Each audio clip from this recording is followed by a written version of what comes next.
قل يا عبادي الذين أسرفوا على أنفسهم لا تقنطوا من رحمة الله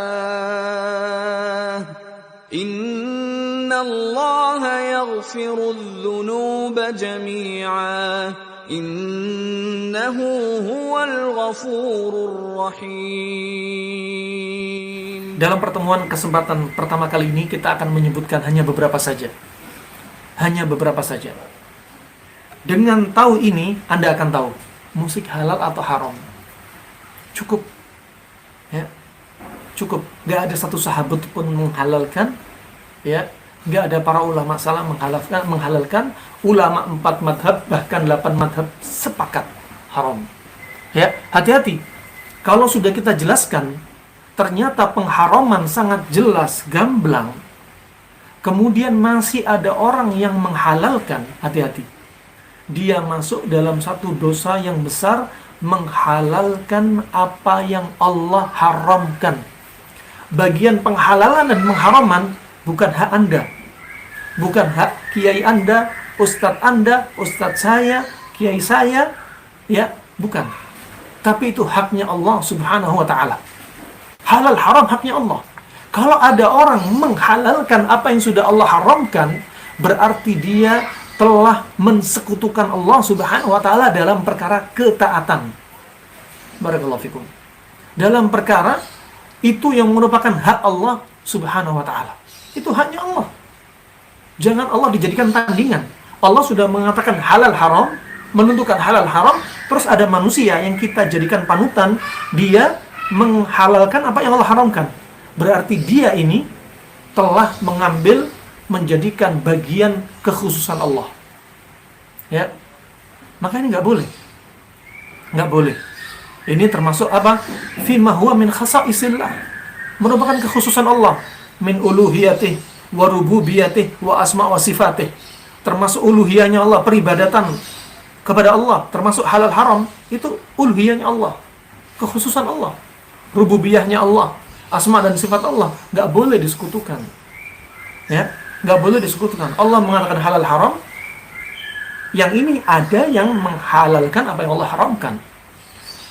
Rahimani wa rahimakumullah, Allah Subhanahu wa ta'ala telah berfirman dalam surat Al-Ankabut ayat 41 dalam firman-Nya, Mathalul ladzina ittakhadhu min dunillahi awliya kamathalil ankabut ittakhadat baita wa inna awhanal buyuti labaitul ankabut. Subhanallah, ini hikmah. Ayat banyak, tapi kita ingin ambil satu saja. Hati-hati kalau kita menjadikan tandingan selain Allah Subhanahu wa ta'ala. Ya, Allah menjadikan permisalan.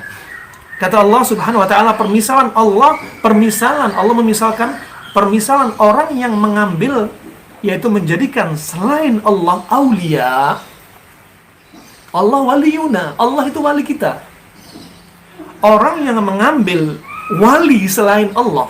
Ingat di sini, mathalul ladzina takhadhu min dunillah. Permisalan orang-orang yang mengambil selain Allah itu wali, menjadikan tandingan. Allah kan sudah menghalalkan, mengharamkan sesuatu. Lah Allah di sini, Allah dan Rasulnya mengharamkan hal ini. Ya, musik, nyanyian. Kemudian ada yang sudah diharamkan dihalalkan sama seseorang. Berarti dia telah menjadikan apa? Ittakhadat min dunillahi awliya. Telah menjadikan yaitu tandingan selain Allah. Min dunillah. Dunillah, selain Allah. Selain Allah itu ada 3 hal. Ada 3 tingkatan. Ada orang yang menjadikan selain Allah itu lebih tinggi daripada Allah.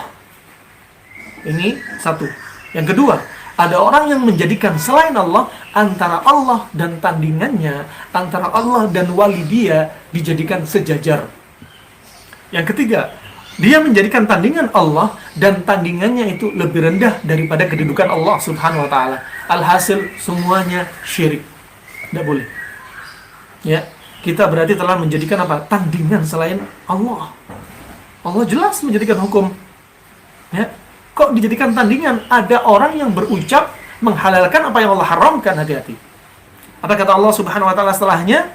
Kamatsalil ankabut, orang yang menjadikan tandingan kepada selain Allah, ya, Allah dan ada selain Allah, ya, dijadikan tandingan, mereka sebenarnya telah dimisalkan seperti mereka mengambil laba-laba. Seperti mereka ini perlakuan laba-laba. Bagaimana laba-laba itu bikin rumah? Kalau kita menjadikan Allah itu tandingan, berarti apa? Kita ini seperti laba-laba yang memilih rumahnya. Ya. Kemudian kata Allah apa? Wa inna auhanal buyuti labaitul ankabut. Dan rumah yang paling hina, paling jelek, paling lemah itu rumahnya laba-laba. Lau kanu ya'lamun. Kalau seandainya mereka itu paham, tahu. Kalau orang berbuat syirik, menjadikan tandingan kepada selain Allah, ya, termasuk dalam hal ini menghalalkan apa yang Allah haramkan, seperti rumah laba-laba. Rumah laba-laba nggak bisa melindungi dari panas, dari dingin, dari musuh kalau mau ingin merusak, nggak bisa. Ya, kemudian rumah laba-laba ini itu rumahnya, penghuninya, si betinanya, anggaplah si ibunya akan membunuh pejantannya, yaitu suaminya sendiri. Kemudian ketika lahir dari perut si betina ini, si anak-anak ini akan saling bunuh-bunuhan. Dan kemudian si anak ini akan membunuh ibunya sendiri. Subhanallah. Maka hati-hati. Ya, jangan ambil permisalan seperti laba-laba. Ya, kita cukup sandar kepada Allah, apa yang diucapkan Allah dan Rasulnya sallallahu alaihi wasallam, dan apa yang dipahami oleh para sahabat.